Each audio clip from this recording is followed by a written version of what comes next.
जंगल का super hero छोटू हिरन। एक खूबसूरत जंगल में छोटू हिरन अपनी मम्मी के साथ रहता था। वैसे तो जंगल में सभी जानवर अच्छे नेचर के थे, लेकिन कालू भेड़िया एक बहुत ही लड़ाकू, चुगलखोर और जलनखोर टाइप का जानवर था। उससे किसी की खुशी नहीं देखी जाती थी। एक दिन छोटू हिरन सुबह का निकला, दोपहर में अपने घर पहुंचा तो उसने देखा मम्मी दर्द से करा रही हैं।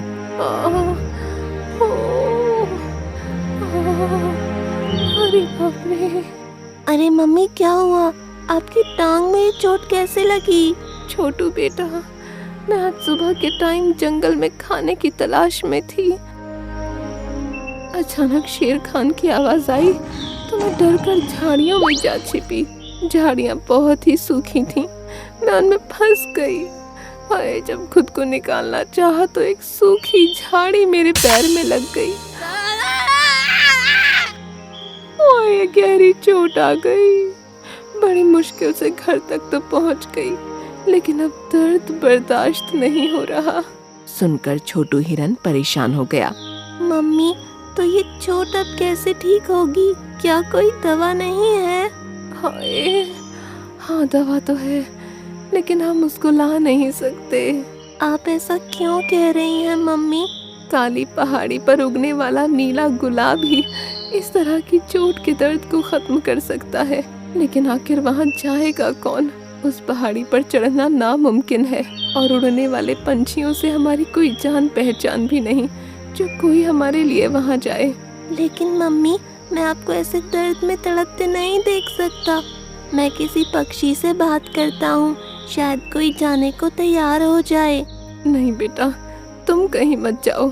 छोटू हिरन ने अपनी मम्मी की एक नहीं सुनी और वहाँ से निकल गया।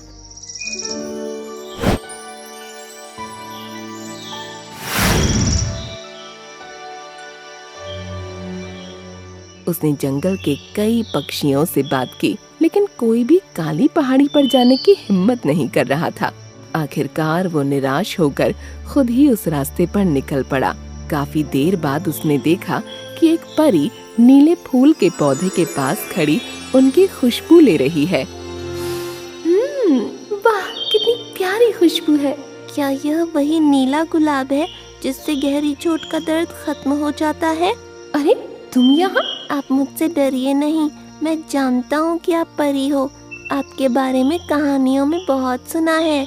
इस एरिया में जानवर नहीं आते, इसलिए मैं तुमको देखकर चौंक पड़ी। मैं भी नहीं आने वाला था, लेकिन मुझे चोट ठीक करने वाले नीले गुलाब की तलाश है। वो नीला गुलाब तो तुमको काली पहाड़ी पर ही मिलेगा, लेकिन तुमको आखिर वो चाहिए किस लिए? तुम तो एकदम ठीक हो। मेरी मम्मी के पैर में चोट आई है, उनको ठीक करने के लिए मुझे वो नीला गुलाब चाहिए। लेकिन तुम एक हिरन होकर पहाड़ी पर नहीं चढ़ पाओगे, वो बहुत ऊंचाई पर है, वहाँ तो कोई पक्षी ही जा सकता है। लेकिन आप भी तो पक्षियों की तरह उड़ सकती हो, आप मेरे लिए वो फूल लाकर दे दीजिए। मैं चली जाती, लेकिन वहाँ का ऑक्सीजन कुछ ऐसा है कि परियों को वहाँ पर सांस नहीं आती। चारों तरफ जड़ी बूटियों की सुगंध फैली है। काश ऊपर वाले ने मुझे पंख दिए होते, मैं अपनी मम्मी ही नहीं बल्कि किसी भी जानवर के लिए वहाँ जाता और उनकी परेशानी को दूर करता। सुनकर परी को उस पर तरस आ गया। तुम्हारी एक ख्वाहिश पूरी हो सकती है, मैं तुमको उड़ने के लिए पंख दूंगी। क्या सच में ऐसा हो सकता है? हाँ, हो सकता है, लेकिन प्रॉमिस करना कि उन पंखों का कभी गलत इस्तेमाल नहीं करोगे। मैं प्रॉमिस करता हूँ। ठीक है। परी ने अपनी हथेली आगे की और उसमें अपने आप एक मोती आ गया। तुम इस मोती को अपने पास रखो। जब भी तुम इस मोती को अपने सर पर रखोगे तो तुम्हारे पंख निकल आएंगे और तुम उड़ पाओगे। ये मोती तुम्हारे सर से जब तक नहीं हटेगा जब तक कि तुम खुद उसको नहीं हटाओगे। छोटू हिरन खुश हो गया और उसने वो मोती परी से ले लिया। फिर जैसे ही उसने उसको अपने सर पर रखा, उसके पंख निकल आए। तुम्हारा शुक्रिया प्यारी परी, अब मैं इन पंखों को कभी नहीं हटाऊंगा और सभी जानवरों की मदद किया करूंगा। तुम्हारा इरादा अच्छा है, लेकिन पहले मेरी बात पूरी सुन लो। ये मोती तुम सिर्फ दिन में ही लगा सकते हो। रात में अगर इसको लगा लोगे तो पंख ठीक से काम नहीं करेंगे।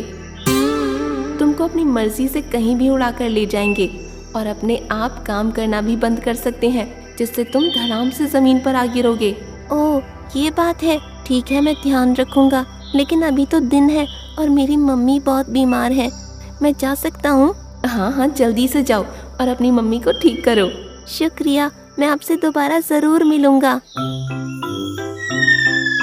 कहकर छोटू हिरन ने पंखों को हिलाया और वो हवा में उड़ने लगा। उसे बहुत मजा आने लगा और वो काली पहाड़ी पहुंच गया। काफी देर तक ढूंढने के बाद उसे नीला गुलाब मिल गया और वो वापस अपने घर की तरफ उड़ा। उसे आसमान में उड़ता देख सभी जानवर हैरान थे। जो भी उसे देखता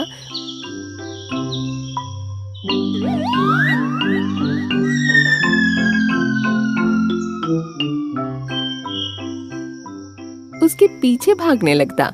इसी तरह वो अपनी मम्मी के पास पहुंचा। जब वो नीचे जमीन पर उतरा तो उसकी मम्मी और आसपास जमा सभी जानवर हैरानी से उसे देखने लगे। छोटू, ये तुमको पंख कैसे आ गए? मम्मी, आप पहले इसको खा लो, आपकी तबीयत ठीक नहीं है। सुनकर उसकी मम्मी ने वो नीला गुलाब खा लिया और उसे खाते ही उसका दर्द जैसे उड़न छू हो गया। शुक्रिया मेरे बच्चे, मैं अब अच्छा महसूस कर रही हूँ। छोटू हिरन, तुमको पंख कैसे आ गए? तुम एक हिरन होकर उड़ कैसे सकते हो? ये कैसा जादू है?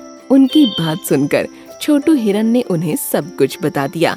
आज से जंगल के जानवरों पर कोई भी मुसीबत आए, मैं उनकी मदद करने के लिए हमेशा तैयार रहूंगा। उसकी ये बात सुनकर सभी जानवर खुश हो गए। उसी दिन से उसके उड़ने की खबर पूरे जंगल में फैल गई और कालू भेड़िए तक पहुंची। परी के जैसे पंख पाकर वो खुद को जंगल का हीरो समझने लगा है। मैं अब उसको और आगे बढ़ने नहीं दूंगा। अब उसके पंख मैं छीन कर ही रहूंगा।